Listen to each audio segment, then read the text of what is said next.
afternoon. Thanks for joining us here on the Tailgate Update. This is episode 71. 71 was a very good year. The last great year of muscle cars before the prices of gas really went up. So shout out to 71. Anyway, Wow. Today we have Ryan Besaw, we have Julie Miller, and myself, Jay Moffitt, and we're here to talk this week about a variety of subjects because all the different sports have a little bit of interesting things happening right now. It's not quite NFL draft time. So we're going to start with Ryan talking a little bit about Major League Baseball. It's just a quick snippet this week. Aaron Judge has been named team captain of Team USA in the 2026 World Baseball Classic, as announced by manager Mark DeRosa today. Cool. How do you feel about it? I don't care. Oh yeah. I don't like it. I don't hate it. I don't love it. It's whatever. God, that's the story of my life for most things. Well, as long as we win the damn thing, I don't care. I mean, finish. I think we lost to Japan last time. That was a little irritating. But so just not have that happen again. We're good. yeah, just not lose again. Let's win it. Makes sense. Mm-hmm. What about the NHL? I know you're just now rolling into the playoffs. Not quite actually. Some teams have a couple games left. Okay. Actually, a little bit of historical. Oh, I do love that historical moment. Yeah, you love history, yeah. So this is the first time ever that the Rangers, the Penguins, and the Bruins have missed the playoffs in the same season. Oh. That's right, yeah. A little bit of college hockey. Western Michigan has won its first Frozen Four title, beating Boston U 6-2. And it's had its winningest season. They went 34-7-1 this year and finished with 10 straight wins. Wow. Yeah. Wow, that's really. Have they been to the Frozen Four like before? They're like a traditionally decent hockey team, right? I mean, but first time to win, right? Yeah, this first Frozen Four title. I don't know if they've been there before or not, but it's the first time they've won it. Okay. That's cool. A little bit of the playoffs. We have, like I said, a couple games left in the season before we finally hit the first round action. In the Western Conference, Winnipeg has clinched the one seed. They clinched the President's Trophy. The curse is now on them. So we'll keep an eye on them. As we all anticipated would happen. Yeah. No, they started off hot. Like I think they went 15-1 to start the season. Yeah, that is. They were on fire, man. Vegas is in the 2 seed right now. Dallas in the 3, Colorado's in 4. The Kings are on the 5. Edmonton's in the 6.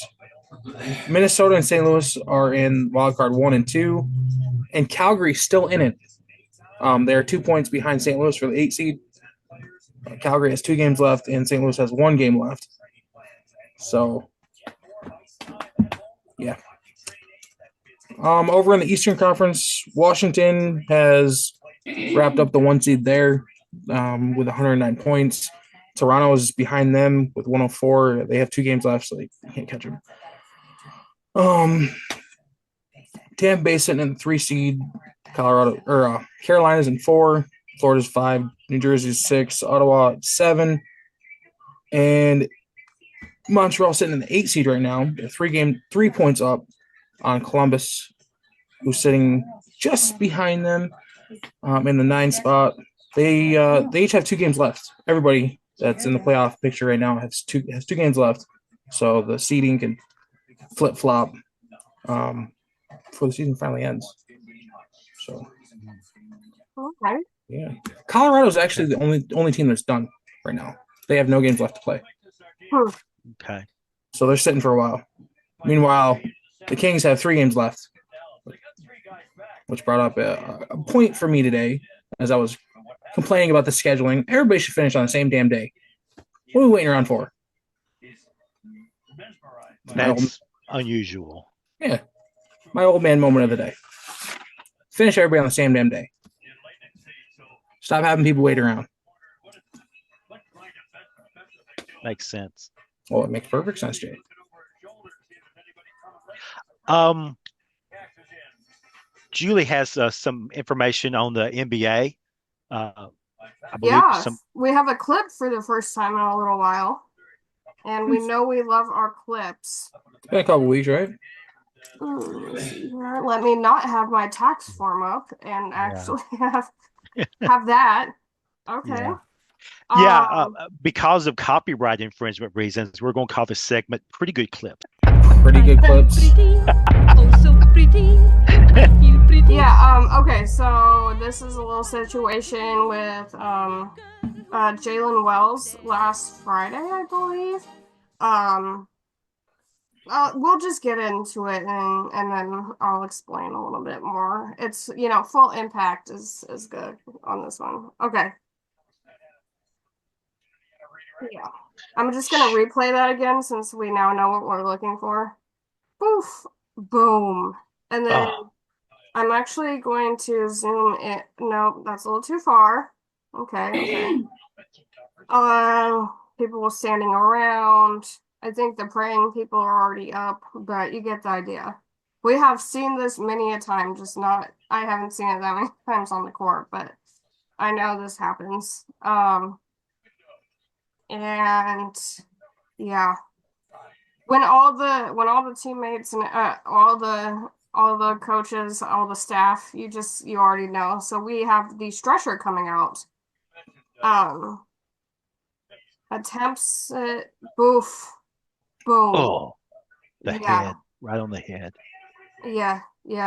They have to put him on the body board to keep, hopefully, to limit spinal damage, potential spinal damage, of course. Everybody is wincing, and he's off.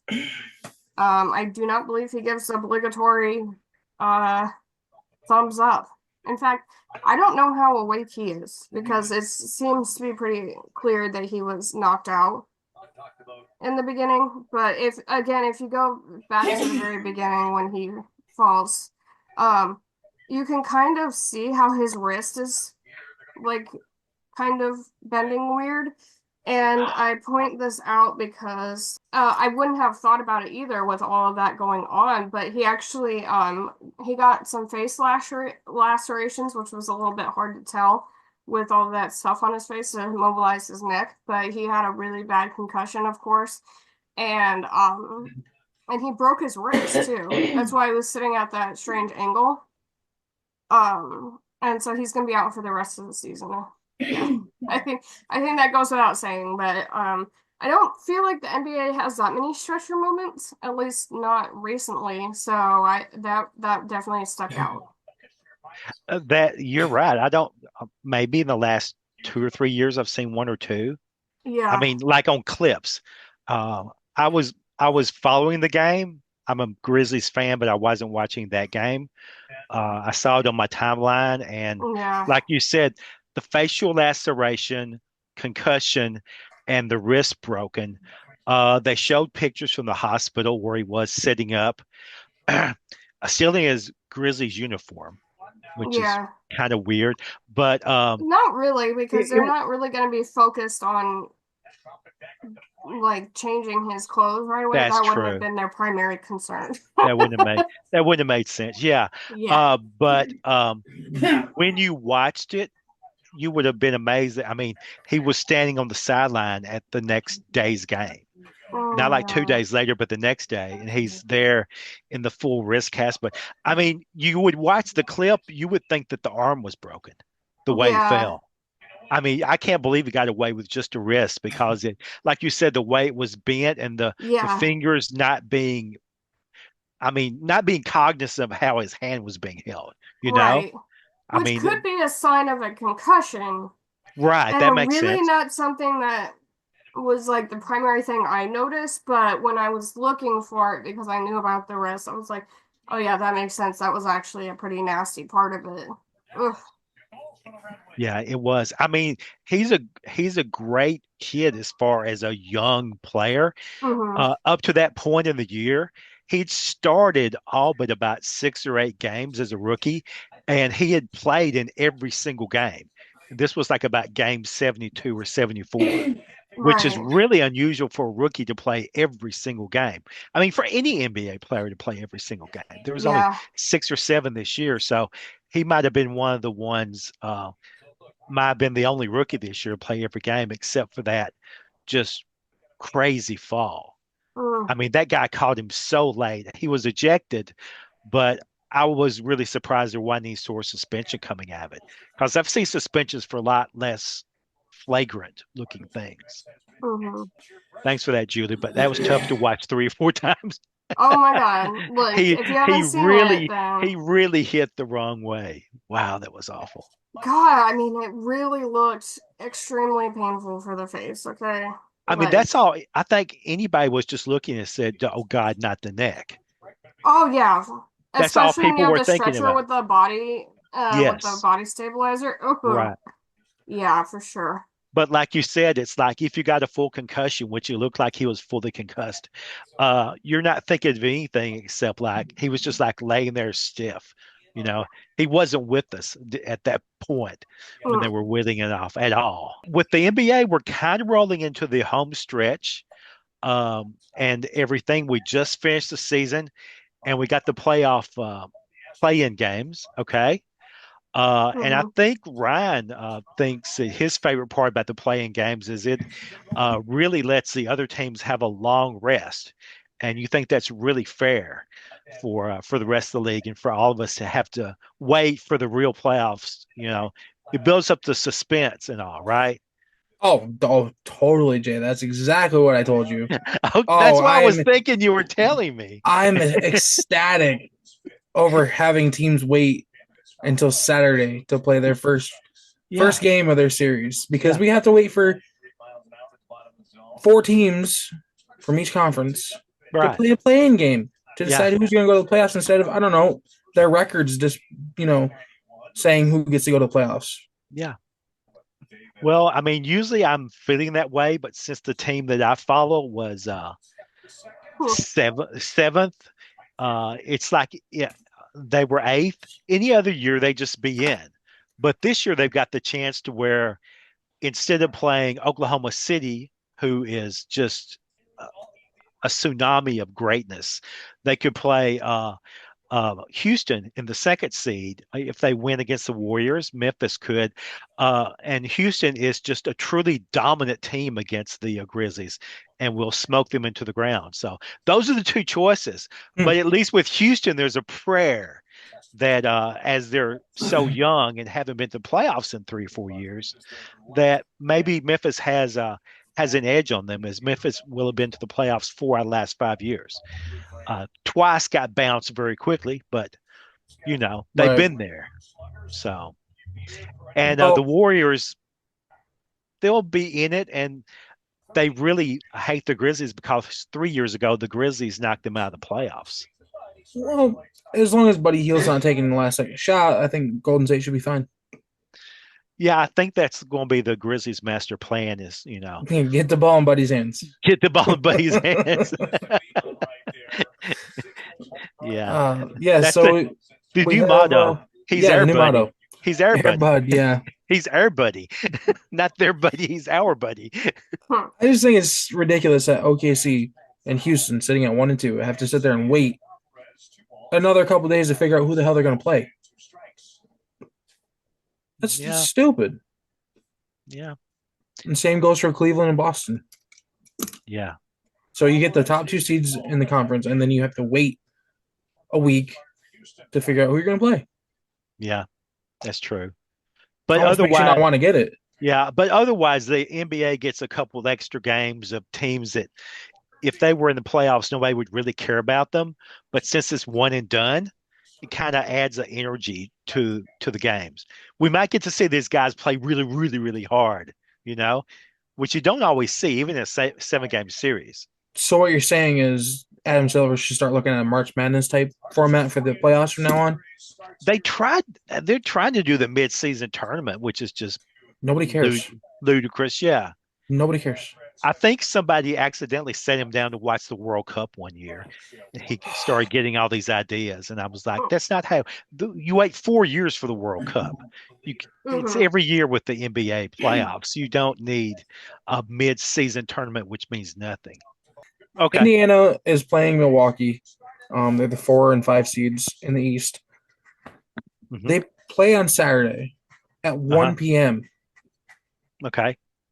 The first game of the playoffs, Okay. first round series, starts at 1 p.m. on Saturday, Eastern time. Okay. Okay. Why?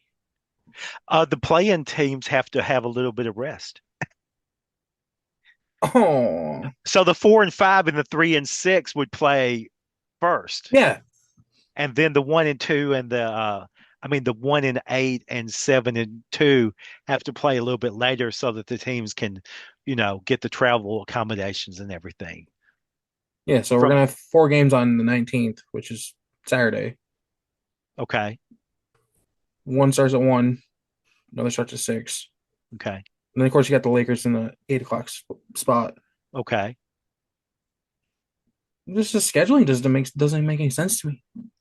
The Lakers at the 8 o'clock spot makes perfect Oh, sense yeah, to that me. makes perfect sense.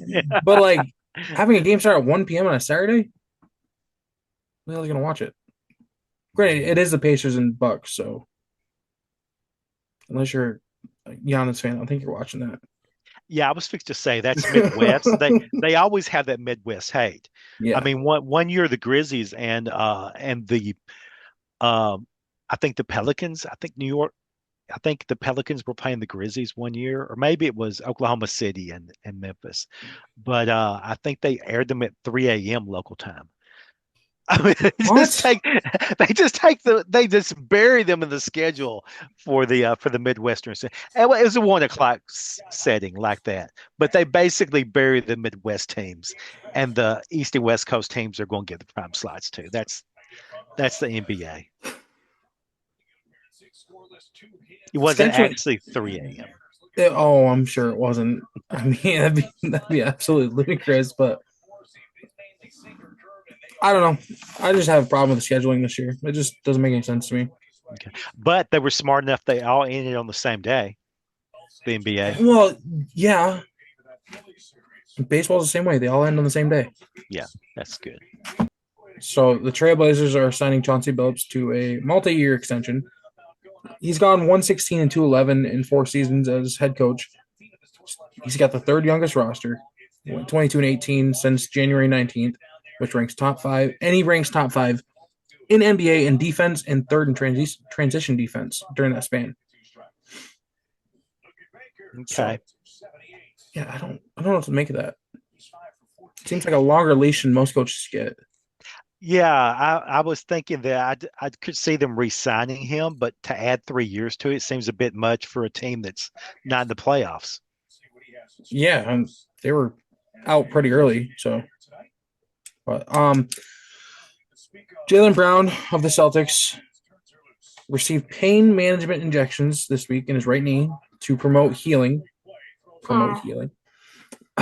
He's expected to play in the first round. He's been dealing with a bone bruise for quite a while now, and he played in 63 games this season. So they're expecting him in the first round. So that's good news for him. How well he does, we'll find out. Okay. So that's everything for the NBA now. Okay. I think Julie had something as far as some things that were going on with the current events and some players. Oh, you want me to talk about our segment of the? Yes, Yes. our segment of the You day. have named it the RIP section. I called it coffin corners. Either The one corner. works. Yeah, rest in peace for the people that have Of had course. tough Absolutely. tough times. Yeah, really bad Yeah. times for these relatives and friends. Yeah. Yeah. Oh, absolutely. We lost Kyron Lacey. LSU player, I believe he's 24. So very, very young. Tragic situation. You never want to see it, obviously. He did unalive himself in January.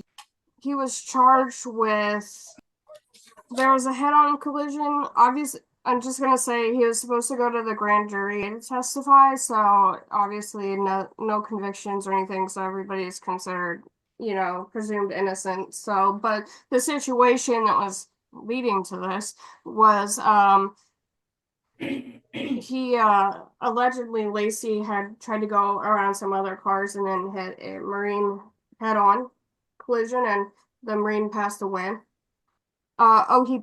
I'm sorry, Lacey actually was found unalived on Saturday. So Okay. Saturday night. But anyway, so he allegedly crashed head on with the other vehicle.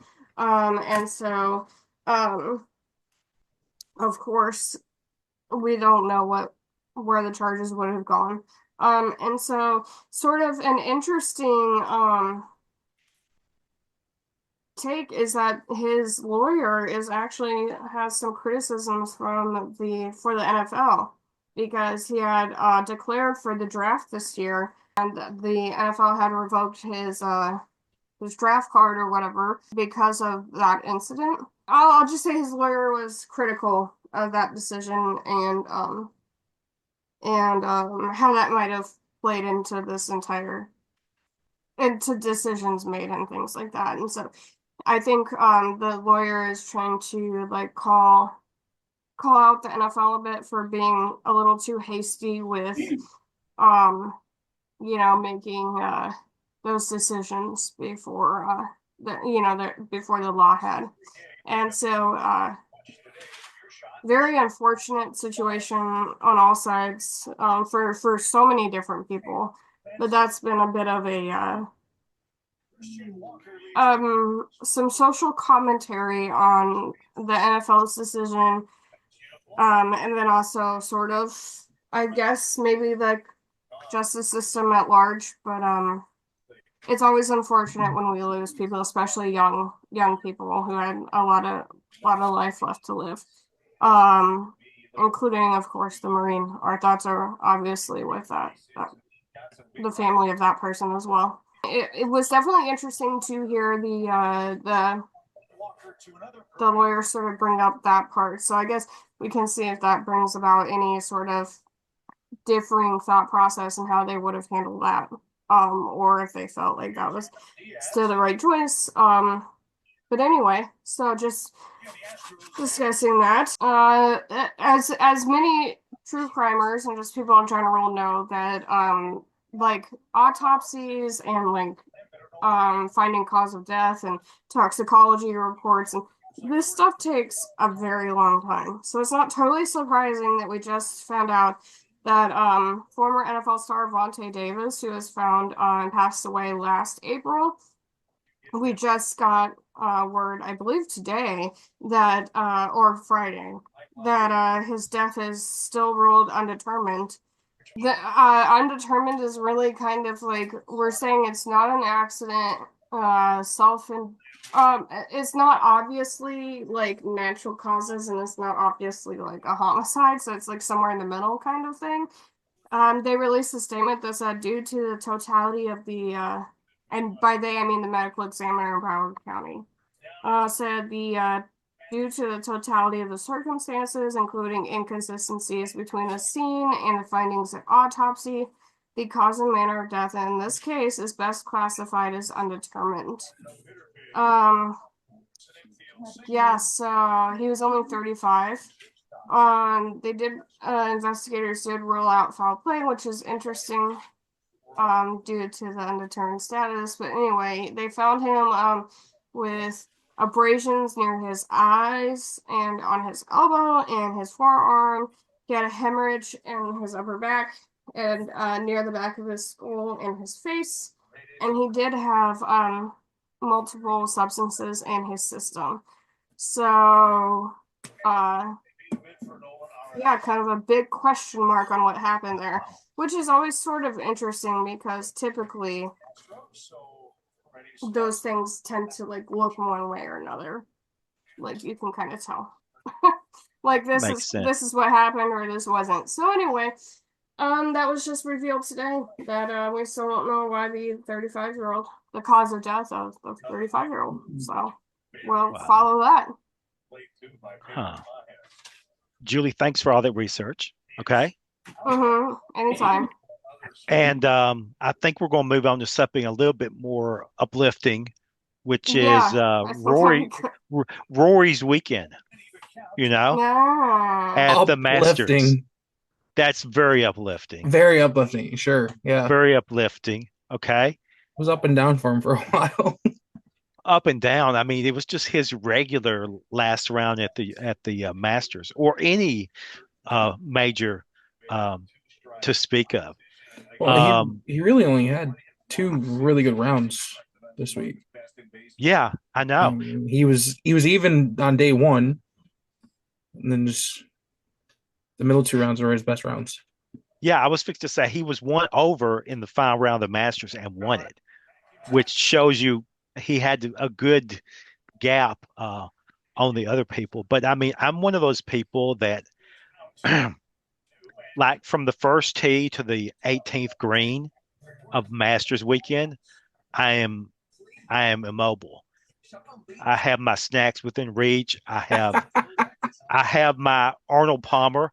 I mean, literally, 25 straight years. I have like an Arnold Palmer right by my hand as Really? I'm watching yes, 20. I mean, basically a young person's lifespan. That's how long that Arnold Palmer's been like right at the edge of my fingertips as I watch the last round of the Masters for 4 hours. It's the personification of golf.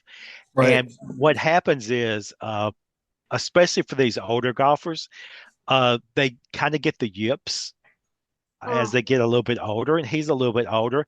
And plus, the fact is that he's had 3 majors since 2014. Okay. So that is 11 times 4, carry the 13, subtract out 8, 11 years. Okay. And that's 44 attempts. He's been trying to get, but 11 different Masters he's been trying to get. He hadn't got like another major since his last major. Right. And so he finally got it, but he was 4 ahead. Then he was tied. I mean, literally, all he has to do is play clean until, the end. And of course, like hole number 12, I believe it is, but whatever, early in the second 9, he hits it wet into the water. Okay. After he laid up, then he puts it on the green. And then you're thinking, okay, bogey, he's not dead or anything. What's anybody going to go on a surge on the back 9 of the Masters? And then he misses the putt to do a double bogey. Okay. And then this young guy named Aberg, he is going on a surge, and Justin Rose is going on a surge, and he has a long way to surge, okay, because he has 75 the day before, okay? Right. So he's coming in, he's off the leaderboard, okay? It's not like he's chasing Rory. That dude is off the leaderboard. And so to look up and he's at 9 and Rory's at 13, you're thinking, it doesn't make any difference. Rory's just going to coast to this. But Aberg and Rose both got to 10. And then Rose went ahead to 11. And then they flipped again, and it was 11 to 10. And then they come down to the end. And all Rory has to do is make a par on the last hole. Beautiful drive straight down the middle, okay? All he's got to do is just a nice, get it anywhere on the green, 2-putt. So he blocks it off the right, not quite a shank, but it was an ugly shot into the middle of the bunker. Right. They said that's no problem. He's a great bunker player. 9 times out of 10, he's going to get up and down. He hits a beautiful bunker shot to 7 foot away. Meanwhile, Justin Rose has been like 20 minutes because he came from so far behind, 20 minutes warming up. And everybody's like, just go home, Justin Rose. I mean, right. He's got a 7-foot putt. He's been draining putts all day long. He misses the 7-footer, and they're going into overtime. So Yeah. basically, the guy is tied with the guy that was like 6 shots behind him at the beginning of the day. He had to shoot a 67 and Rory be over par. And Right. that's what happened. And then on the first extra hole, Justin Rose had a 12-footer for birdie, and Rory has like about a 5-footer. And you remember, same green. It's the playoffs is the same green on 18. He just missed a 7-footer. He just missed a 7-footer on the same green Right. like 10 minutes ago. So he knows it can be done. He has confidence he can miss it. Okay. But Right. this one's only 5 foot. After watching Justin Rose just barely miss his, he knocks it right in the middle of the cup and he drops down to his knees and he's there sobbing for like 2 minutes. And the internet, or at least the golf internet I follow, just exploded because it's like you got 44 shots, you know, and he beat Justin Rose in the playoffs. And the last guy that people were this hype about winning was 2017. It was Sergio Garcia. And Sergio Garcia in 2017, 8 years ago, he beat Justin Rose in the playoff. Yeah. Justin Rose keeps getting his heart ripped out in playoffs. Getting his heart ripped out by people that people were like cheering for. They were like Yeah. Sergio, Sergio, Sergio, and here they're going Rory, Rory, Rory. So he's got everybody cheering against him. You know, he's looking at the crowd like, I'm 44. I'm not quite Jack Nicklaus or Tiger Woods, but I'm an old dude trying to do the impossible, and y'all are yelling for the young guy. So it's like a yearly thing where Rory just, pisses away the Masters. he had such a large lead, and the guy that was just with him, who was Bryson DeChambeau, he had a horrid round.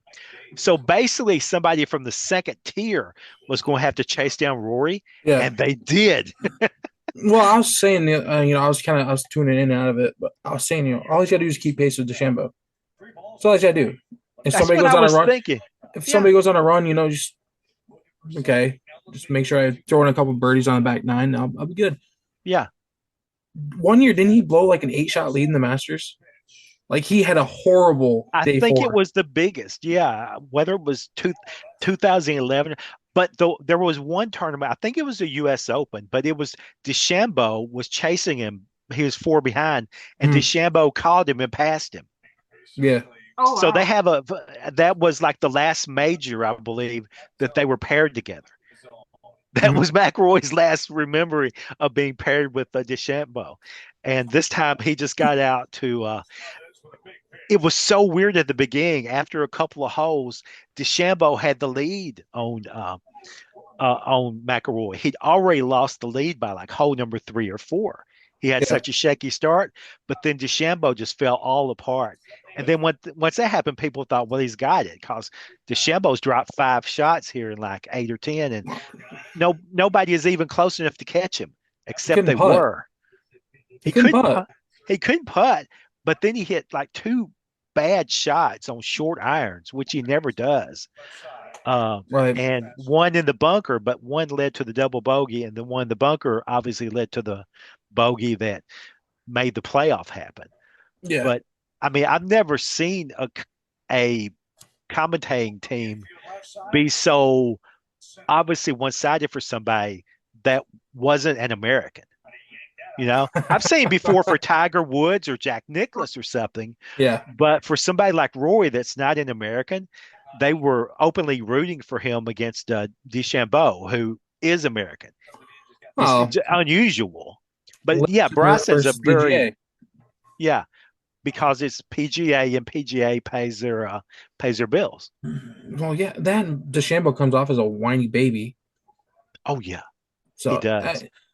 He's rehabilitated his image, but it's still just kind of but when they catch him off guard, it just seems like he's such a sore loser. Yeah, he loses the Masters, and they ask him, did you talk to him all day? And he didn't want to talk to me. Yeah, I tried to talk to him. He wouldn't want to talk to me. Yeah. What do you expect? He's got a 4-stroke lead over you. Yeah. Last day of the Masters. He's never won it. Keeps choking it away. You think he's gonna let you talk to him? Yeah. And he's choked it away against you in recent past too, a Right. major. So he's really not very fond of you right now, Exactly. you know. So but yeah, it was a great tournament. The coverage was great. The Masters is always unmatched because Yeah. it's the same CB. I mean, I say it's the same CBS team, but you got to remember most of the things we say, oh, this is a must watch of this or that or the other thing. Yeah. Um, it's usually not a 20, 30-year tradition. All these media licenses switch all the time for Yeah. something to be the same thing for like 20 or 30 years. And usually like the same commentator. I mean, you've got Jim Nance. I mean, hmm Yeah. it's just the benchmark. Yeah. So good for Rory. Finally got Yeah. his Masters. He got his green jacket now. Yeah. That's it. 25 years since Tiger did it with the career Grand Slam. Really? Yeah, yeah. There's six now, but Tiger did it in 70 in 2000, and then he did in that. There was Gary Player, there's Jack Nicklaus, Gene Sarazen, and Ben Hogan. Didn't Tiger do it in the same year? Tiger I think didn't. he won. Yeah, yeah. It was a Tiger Slam. Yeah. It was the last three tournaments, last three majors of one year, and then the next major the next year. So it was Yeah. four straight majors. Yeah. Yeah, Tiger Slam. It was the calendar. It was the same 12-month period. Yeah. hmm So it was pretty awesome. But yeah, Jack and Gary Player did almost the same year. So, but yeah, I mean, it was just outstanding. And they haven't screwed that up. They haven't screwed the Masters up. The PGA and the US Open and the British, they're trying. They're trying. I mean, I watched the coverage. Trying. I'm like, this is not, your father's British Open, but whatever. I think the only term I actually watch is the Masters. like A lot of people are that way. You're not alone. Yeah. I scoreboard watch a little bit with the Open, and when they play at St. Andrews, I kind of tune in a little bit to see, maybe I can actually hit the fairway there. Yeah. Because they're so Yeah. wide open. Yeah. So, Yeah. I mean, I love the British because like on the video games and all, I mean, I know specifically the Switch video game for golf, you can download yeah, uh, all the really good courses, St. Andrews, St. George's, um, and there are people out there that build them. So yeah, pretty much you can get any course that they played the British Open on in the last 50 or 100 years, and yeah. play it yourself on like a LiDAR mapped course. I'm thinking about getting 25 for PS5. Oh man, that It would be looks so awesome. good. It looks so That would good. be awesome. Yeah, I played for PS4 the other one. I had Well, it 20. was 22. I Yeah, had 21, and I wasn't a fan, yeah, but looks great. I've seen the yeah. graphics for the new one. Oh my god, it looks so good. 21 for the Switch. The graphics aren't that good, but there's a good developer community that keeps the courses going. I mean, I'm not like a super fanatic, but I do have about 130 courses favorited. So I probably played 100. No, I mean, I was such a golf nerd. I mean, up until 2, 3 years ago, my wife and I would play each and every of the majors. We would Mhm. play the same four tournaments, 72 holes that week. Really? Because it was majors week. Yeah. Wow. Yeah. Yeah. I mean, to have a nephew show up to your house and you and your wife are sitting there, putting around. They're like, what are you Stop. doing? I was saying, you're in the middle of a game. We're in the middle of a game. You'll have to come back later. They're like, you're too old for this junk. But anyway, yeah, I love the Masters. So anyway, get off Rory's back or bandwagon or whatever you would say. Um, I'm going to talk about something I was at in person as we switch over to the football part. I had the privilege of having a press pass for the UFL, and it was a great time. The crowds aren't as big in Memphis as some of the other places, but the production is good, and the games have been close. I mean, it was 1 point game on the first two games of the weekend for the UFL. They're putting a better product out there.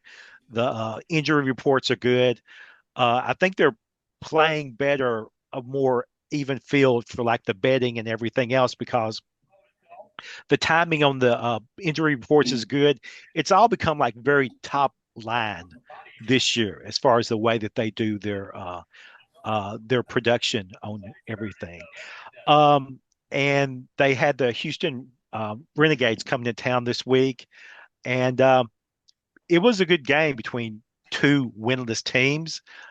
You could see why Houston was winless because the Showboats offense caught fire. By catching fire, I mean they actually scored a touchdown in the first quarter, Mhm. which is catching fire because they had two touchdowns in two games. Okay. So they were up 11-3, which I believe was their first lead of the year. And also Memphis has a certain notoriety with some of the um, I guess you would call it promotions. So it was wrestling night. And if you read my article, which should be published tomorrow, it's going through a few tweaks right now. I talked about the actual devilry and lack of respect from I think the out of town group called Slaughterhouse. It's these two brothers, or at least if they're not two brothers, they have the same barber because their hair looks awful and their beards are cut in the same inexplicable way. So I'm assuming brothers, okay, and uh, they um, they came upon a a reputable Memphis wrestler. I'm sure he's very, loves his mother and goes to church every Sunday. Upright guy, okay, called Roadshow. And by the middle of the second quarter, during the breaks, they would show some upper level discussions between the wrestlers, okay. And during one of the discussions, Slaughterhouse decided to 2-on-1 Roadshow through a press table and broke through the table, and there's papers going everywhere, and I don't know what's going on, and he's laying there and they get some help with him. And then the next commercial break, all this is going on in the concourse, but they show it on the jumbotron, okay, Mhm. because who should miss this really, you know and anyway, the mascot for the Memphis Showboats, his name is Skipper, okay, and let's try to explain this, okay. Skipper walks around with a guy in like looks like a captain's hat or Okay. like a first mate's hat, okay, and he's like dancing around and dancing around and dancing around as they're coming up. And I'm just coming through the parking lot and I'm like, why is this guy just dancing around? And then I remember that the mascot's name was Skipper. And this guy from is just skipping along. And I'm like, I would have never guessed that it's Skipper with Skipper. So anyway, I thought it was hilarious. Okay. Anyway, then the uh, Skipper came over to back up his friend Roadshow, and anyway, they somehow distracted Skipper, and they pushed him over, and he's injured, and the cheerleaders help him up and drag him off. And so, like the very last commercial break, right before the halftime, they have Roadshow, and I don't know how he did this, but they had him up against the jam, against the corner of the wrestling ring, and his face. I mean, they must have had the camera like literally 6 inches from his face. He looked like he was going through some sort of a coronary or concussion episode. His face was so twisted.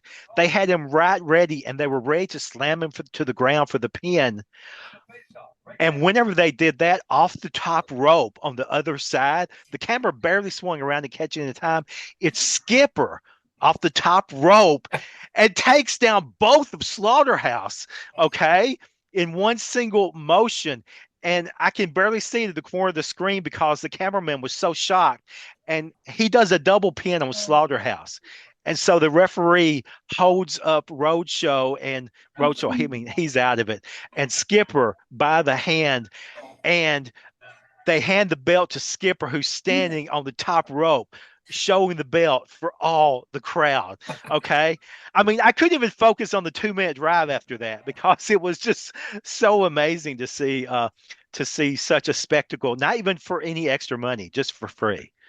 But that's my Memphis wrestling story about that. The rest of the game was incredible. I mean, it came down to the very end. Memphis had a pick six, just like last week. Okay. Houston replaced their quarterback because I think that they were thinking if this quarterback cannot throw against the Memphis defense, he's not any good at all. They brought in the new quarterback. He led a drive for a touchdown after a short field fumble. And they had an 18-11 lead on the Showboats. Showboats drove all the way down.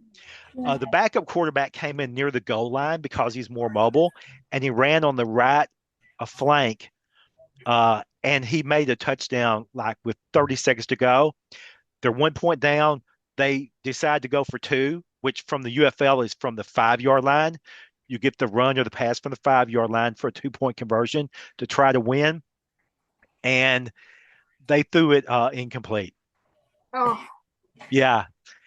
They tried the onside kick, but nothing, which in the UFL is a 4th and 12 try, and nothing came of that. They were down to about midfield. So it was an excellent game, 70 degrees at game time, beautiful Memphis weather.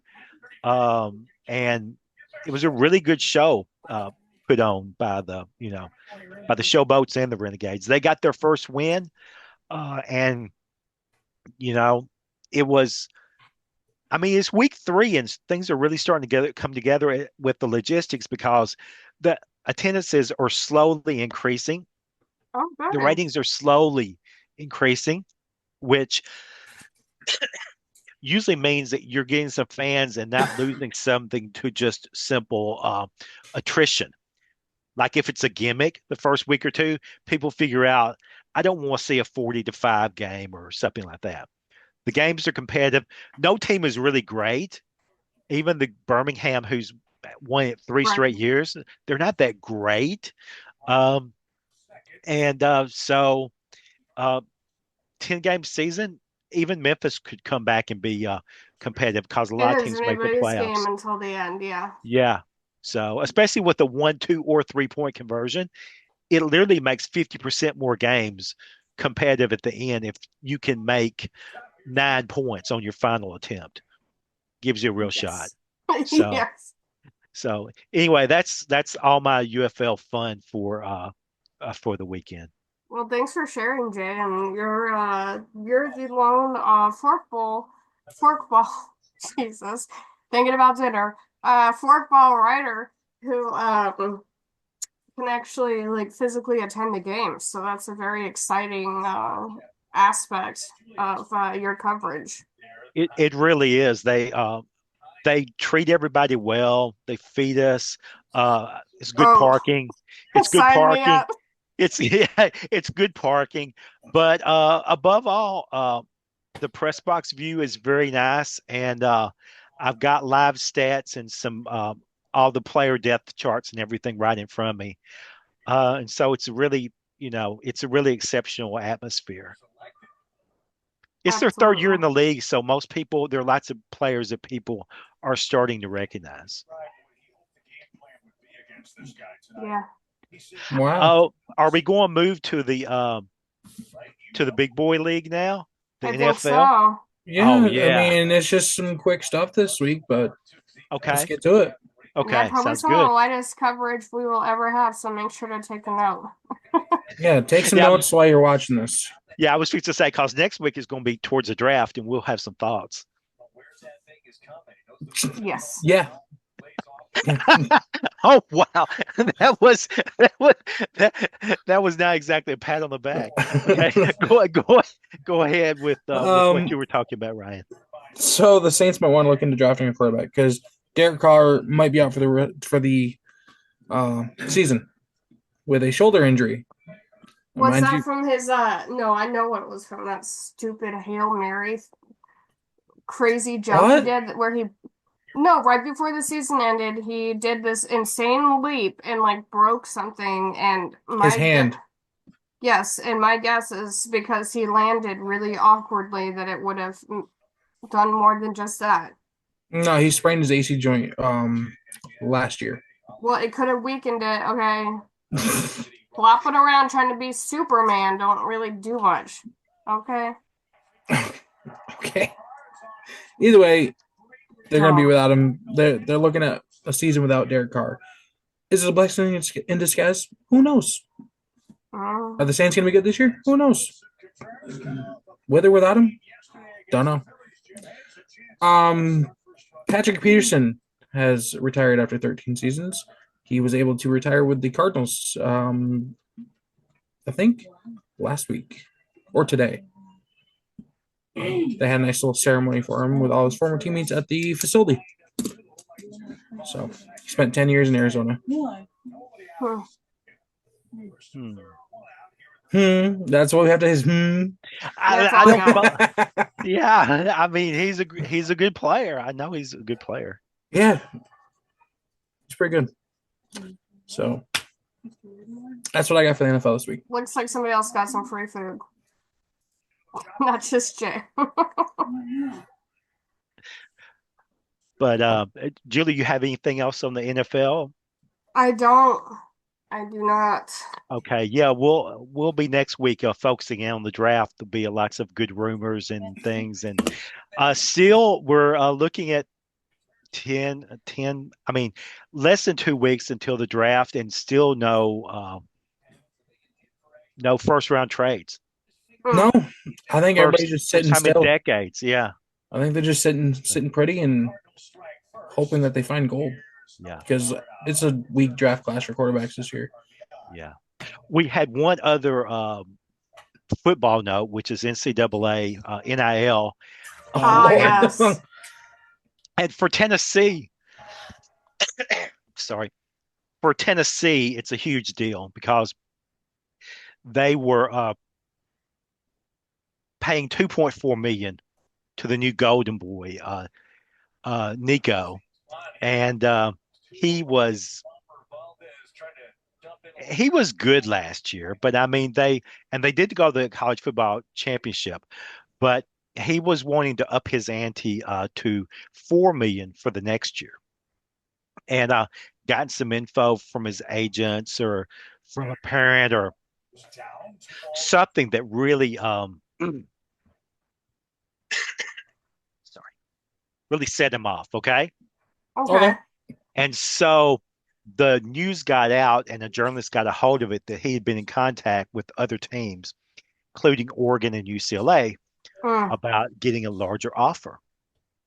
And so kind of came to a head when it was the first day of spring practice, and he did not show up. And the news media had a field day with his, because I mean, he was good last year, but I mean, he had only 3 200-yard plus passing days. One was against North Carolina, and one was against Vanderbilt. Oh, that's 200-yard passing day. That's not 300 yards. That's 200 yards. Okay. And so Tennessee cut ties with him. They said, "Well, you can go and look at your other offers. If you're not going to show up for practice." Who the hell holds out in college for NIL? Are you serious? It happened. I know it happened, but like, who the hell does that? Like, that's kind of entitled and such, wouldn't you think? Yeah. Well, I mean, what I had told somebody earlier in the week is I said it's a very, very, very bad year for Nikos. Between the Mavericks and the Volunteers, there's clear nobody will be naming their kid Nico. But anyway, that's what happened, and it'll kind of come around in September if Tennessee cannot plug that hole, because it's really disrespectful to do it the first day before spring practice. Well, You know? yeah. I mean, you're going to school, Everyone's committed. Huh. Everyone's committed to their college already. right? So Yeah, pretty late this week. Yeah. Not Yeah. much going on. yeah, next week with the NFL draft, there'll be a lot more heavy things going on, and plus there'll be some interesting tidbits from the first week of the NBA playoffs. Yeah, both sets of playoffs are gonna be starting next week. So, Yeah, well, double they start this playoff week, week. but we'll be able to talk about them next week. So, Double playoff week. yeah. So anyway, we'll go around. Anything you're pushing or plugging or anything, Ryan, going on? Well, Your I mean, web page, your Twitter page? you were talking about that old Memphis road show and Slaughterhouse. WrestleMania is next weekend. Oh, okay. It's supposed to be 19 hours of coverage over 2 days. Wow. Yeah. So coming to Vegas, John Cena's last WrestleMania. So if you're a wrestling fan, watch it. Okay. Okay. Makes sense. Yeah. I'll have my my coverage of the Slaughterhouse and Skipper feud in an article in the Forkball coming up tomorrow sometime. And there'll be a little sprinkling in of the Showboats and the Renegades as well too. So if you're a football fan, you might want to read it too, not just a wrestling fan. Julie? How about you, Julie?